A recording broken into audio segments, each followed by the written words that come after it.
前回は周没陳平らが行った交渉定流行廃位と文定擁立の内幕について仮説を紹介したな。もう一度前回の結論を振り返ると、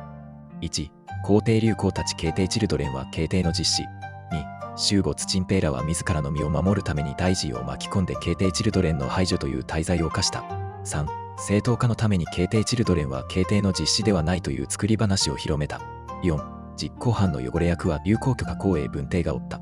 通説とは全く異なるが、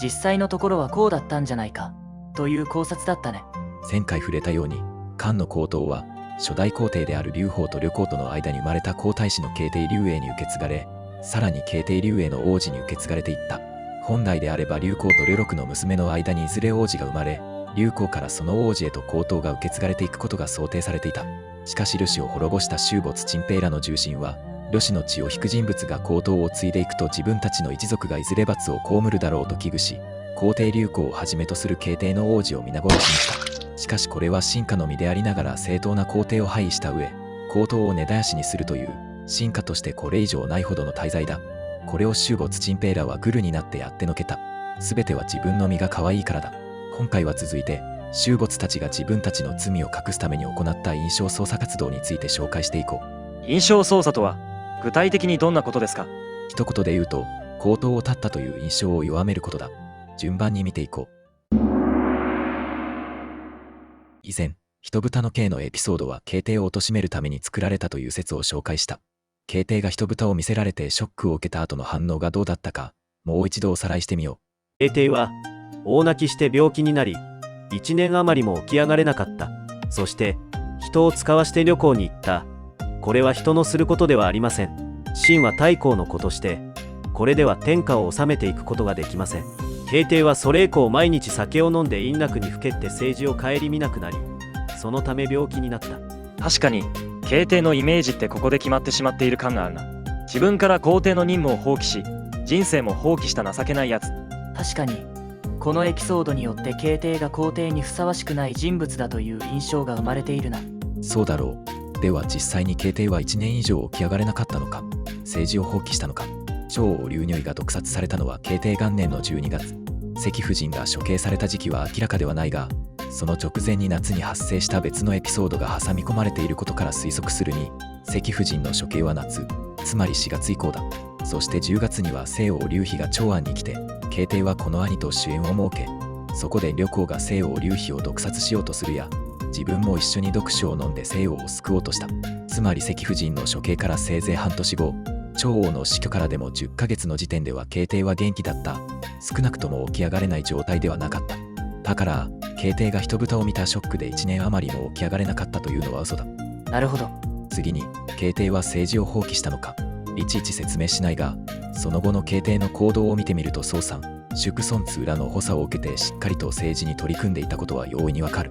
では慶帝は1年以上起き上がれなかったわけでも、政治を放棄したわけでもないんだね。じゃあ式の記述は全然真実と違うじゃないか。そうだ。だからこれは印象操作だと言っているんだ。つまり人豚の話は文帝の時代以降に慶帝を皇帝としての不適格者として貶めることを主な目的として作られたエピソードである可能性があるということですか？そう。人豚事件が実際にあったかどうかより、この事件をネタにして慶帝に関する虚偽の情報が流れ、それによって慶帝が皇帝不適格者だという印象操作が行われていることの方が重要なんだ。そうか。このエピソードは慶帝の皇統を断ったこととつながってるんですね。慶帝は自分で皇帝たることを放棄したような人物だから、皇統が絶えたってしょうがないよねっていう印象を人々に与えるために作られた話だったかもしれないんだ。そうつながるのか。でもさ、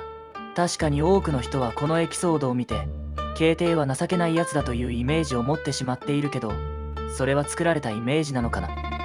劉邦が何度も皇太子を変えようとしたというのは事実だろうから、慶帝は確かに弱々しいところはあったのだろう。ただ決して政治を放棄していたわけではない。死ぬ間際まで山賊皆殺しの令や妖言令の廃止を進めていたっていうしな。私は漢女慶帝期にある次の藩戸の評価が妥当なところだと見ている。後慶帝は内においては親族の情を厚くし、外においては宰相を冷遇し、正統王や長院王を優遇し寵愛し、情愛と敬意は非常に深かった。祝孫通の諫言を聞くと恐れ入って心を改め、小国の曹参の進言を受け入れて心から喜んだ。まさしく寛大で慈愛のある君主であったと言える。だが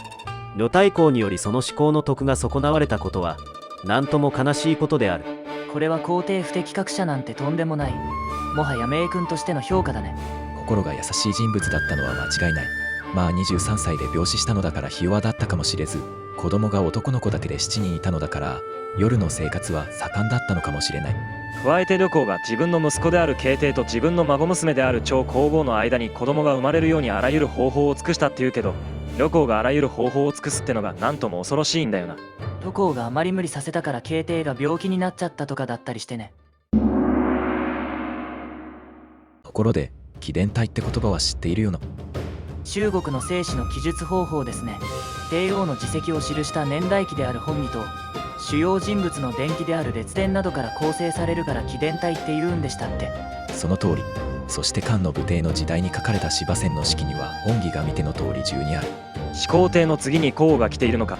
皇后を帝王並みの人物とみなしているんだな。まあせいその覇王として一時期は天下を実質的に支配していたからな。そして劉邦呂太公文帝慶帝武帝彼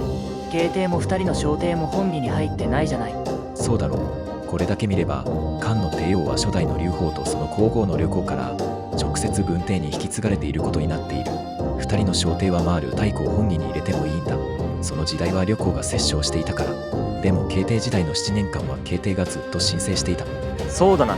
慶帝が死に全小帝が幼いから初めて旅行が朝廷に臨むようになったんだな。でも慶帝本義がないのがおかしいな。だからこれも慶帝抹消作戦なのかもしれない。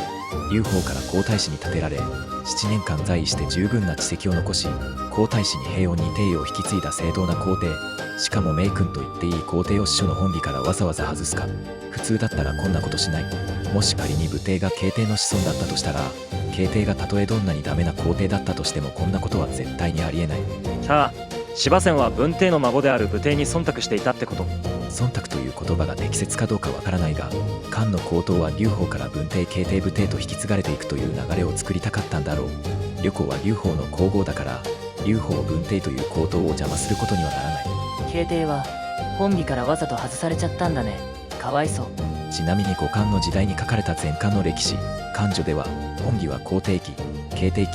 皇后期、文帝期と続いていき、ちゃんと慶帝の本義は設けられている。司馬遷の時代は文帝が慶帝の皇統にとって変わったという問題がまだデリケートな話題だったんだね。これは前回触れたからここでは詳しく触れないが、皇帝劉邦をはじめとする慶帝の王子たちは慶帝の実の子供ではなく、旅行がどこかから連れてきた素性の知れない子供たちだということにした。これによって皇帝配立行為を正当なものだということにしたんだね。次は慶帝の皇統を滅ぼした悪人の終没というイメージを弱め、悪者の呂氏を滅ぼして劉氏を守った終没というイメージを作る作戦だ。まずは呂氏を実態以上に悪者にした。その最たるものとして呂三呂六が謀反を企んだという事実無根の話がある。さらには呂公をはじめとする呂氏一族が劉氏を圧迫し、劉氏を危うくしたというストーリーを広げた。実際に劉氏を圧迫してたじゃない。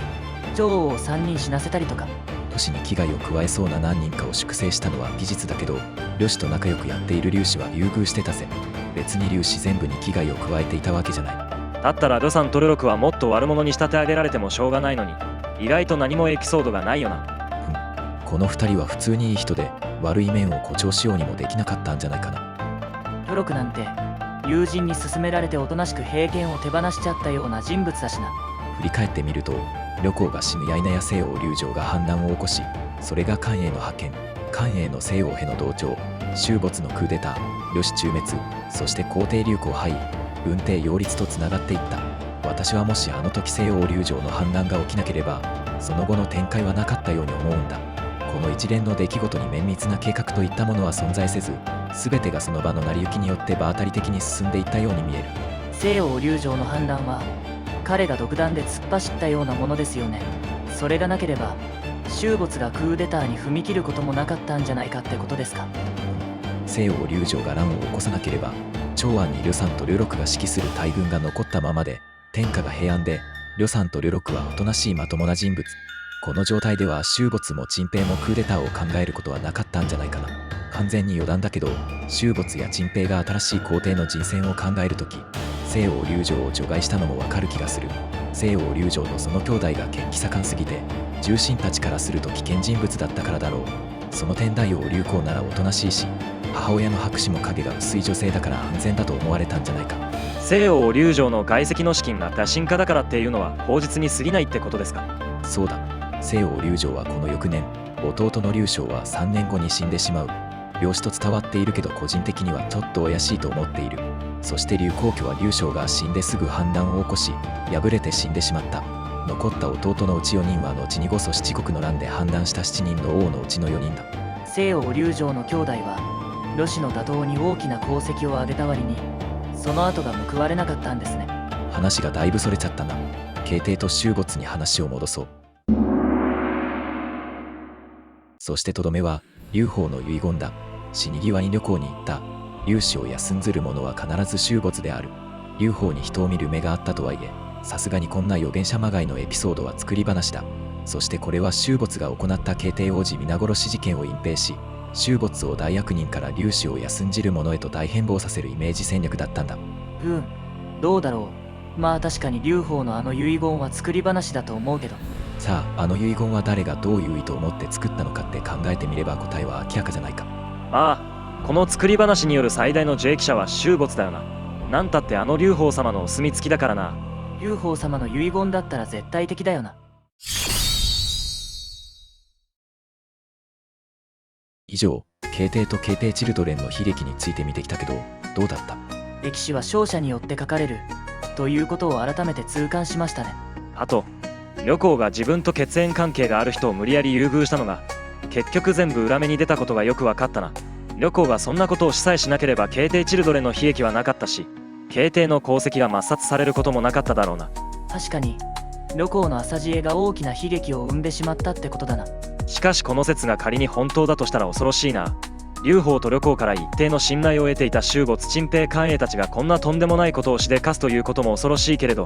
皇帝の配立に反対した重臣の名前が誰一人として挙がっていないことも恐ろしい。昇華長領宋さんが生きていたらどうしたんだろうか。儒教道徳が浸透した前漢後期以降だとこんなとんでもないことが起こることはとっと考えにくいからな。見方を変えれば、こんな出来事があったからこそ儒教道徳による強化の必要性がより強く意識されたのかもしれない。やっぱり戦国の世の延長だな。